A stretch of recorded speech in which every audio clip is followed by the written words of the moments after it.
قرآن کریم میں بہت کم ایسا آیا ہے کہ کسی نبی یا کسی قوم کا ذکر جو ہے وہ ایک ہی جگہ پر اللہ وحدہ لا شریک نے کیا ہو۔ بھائی کا سوال یہ ہے کہ کسی کو بات سمجھانے کے لیے اگر ایک ہی دفعہ ایک بات کو ایک جگہ بیان کر دیا جائے تو کیا زیادہ بہتر نہیں ہے؟ یہ میرے بھائی نے جو سوال کیا یہ سمجھتا ہے قرآن مجید کو ایک تصنیف کتاب کا یہی ہوتا ہے کہ اگر ذکر کرنا آدم علیہ السلام کا بلایا انہیں ایک جگہ بیان کر دو سارا ختم ہو جائے قصہ۔ قرآن ایسی کتاب نہیں، نہ اس طرح کی اللہ نے بنائی۔ یہ سمجھیے یہ لیکچر ہے، خطبہ میں ایسا نہیں ہوتا کہ ساری بات عالم بیان کرے، جتنا ٹکڑا اس کی تقریر سے مناسبت رکھتا ہے، جو موضوع اس نے شروع کیا جتنا حصہ آئے گا حضرت عمر کا حضرت علی کا اتنا وہ بیان کرے گا، دوسری تقریر میں دوسرا ٹکڑا ہوگا، کبھی یہی ٹکڑا کسی اور تقریر میں پھر وہ لانا پڑے گا۔ مگر یہ جو ہے کہ ساری بات یہ تاریخوں میں ہوتی، قرآن پاک تقریروں کی شکل میں اترا ہے کہ رسول اللہ پر خطبہ نازل ہوتا تھا، ضرورت کے مطابقات مد میں کھڑے ہو جاتے تھے۔ یہاں یہ مطالبہ کرنا کہ ساری بات ایک جگہ، یہ آپ کتابیں جو ہیں دوسری بات دیکھتے ہیں، یہ قرآن کا بیان جو ہے یہ تقریری ہے، تحریری نہیں، خطاب ہے کہ مجمع میں لیکچر ہو رہا ہے، جتنا وقت کے مطابق مناسب ہوتا ہے ایسا اتنا بیان کر لیے گا۔ اب جو بعد میں سمجھنا چاہتا ہے اس کو چاہیے کہ قرآن مجید میں جہاں جہاں یہ ٹکڑے بکھرے ہیں اگر وہ سارا ایک بار پڑھنا چاہتا ہے تو ہمارا لکھ دیجیے قصص الانبیاء قصص القرآن البدایہ اکٹھے کر لی، وہ اپنا شوق وہاں پورا کرے۔ تقریر میں کیا مذاق ہے کہ میں حضرت عمر کی پیدائش سے لے کر سارا بیان کرتا ہوں، تاریخ پر لیکچر دے رہا ہوں، وہاں تو بیان ہو رہا تقویٰ کا۔ کوئی بات آ گئی کہ حکومت کے باوجود درویش تھے، ٹکڑا سنا دوں گا پھٹے کپڑے،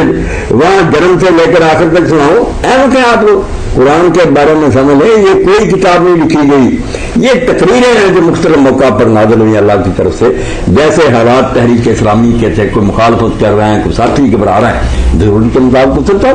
اتنا ٹکڑا کسی نبی کا بیان کر دیا۔ یہ بات ذہن میں رہے تو کبھی سوال نہیں پیدا ہوتا کہ بار بار کیوں دہرائی گئی بات، کہیں کوئی ٹکڑا کہیں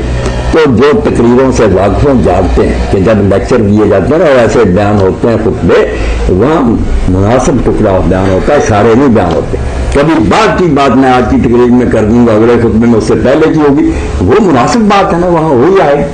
ہاں جو لوگ نہیں سمجھتے وہ یہ کہتے ہیں کہ یہ جیسے کوئی کتاب لکھنے بیٹھا تھا اللہ، ایسا ہوتا ہے کہ بزرگ ایک دو مسئلے بیان کر رہا نمازوں کی، جیسے کہ بعد میں کتابیں بنی، یہ ایسی نہیں ہے۔ جزاکم اللہ خیر۔ خراب ہو گئے جی مولانا، قرآن کریم ہی کے حوالے سے ایک اور سوال ہے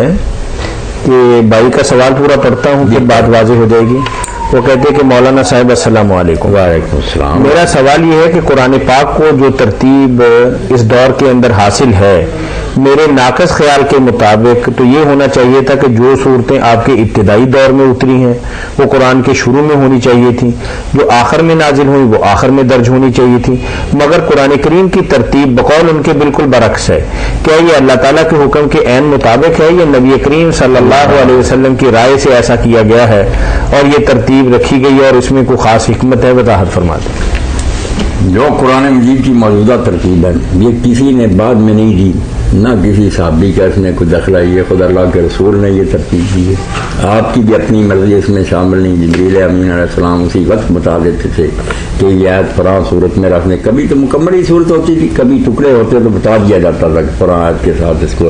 بالکل جیسے اللہ تعالیٰ نے یہ ذمہ لیا تھا انا علینا جمع ہوا قرآن، آپ فکر مانگنا اور رسول کے یاد کرنے کی کوشش کرتے ہیں، بولنے نہیں دیں گے، ہمارا ذمہ ہے کہ ہم اس کو اکٹھا کروائیں اور اس کو پڑھوا دیں۔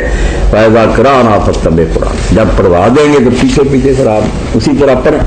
اس لیے ہر رمضان شریف میں بالکل ترتیب کے ساتھ جو اللہ نے دے دی ہوتی تھی، جبریل علیہ السلام آتے تھے وہ پڑھ کر سارا سناتے تھے، پھر حضور بھی دہراتے تھے، اس کو عرض کہتے ہیں، پیش کرتے تھے ایک دوسرے پر، اور آخری سال جب اطلاع دے دی گئی کہ آپ کا آخری رمضان ہے 2 مرتبہ انہوں نے بھی پورا دہرایا، حضور نے بھی پورا دہرایا۔ اس لیے یہ ترتیب وہی کے مطابق، اور یہ وہی قرآن ہے جو لوح محفوظ میں تھا، جس طرح اللہ کے پاس تھا لکھا ہوا یہ ہوا ہے۔ باقی جو ٹکڑے اترتے رہے ضرورت کے مطابق وہ میں نے بیان کر دی کہ یہاں جہاد میں کچھ لوگ جو ہیں وہ بھاگ گئے،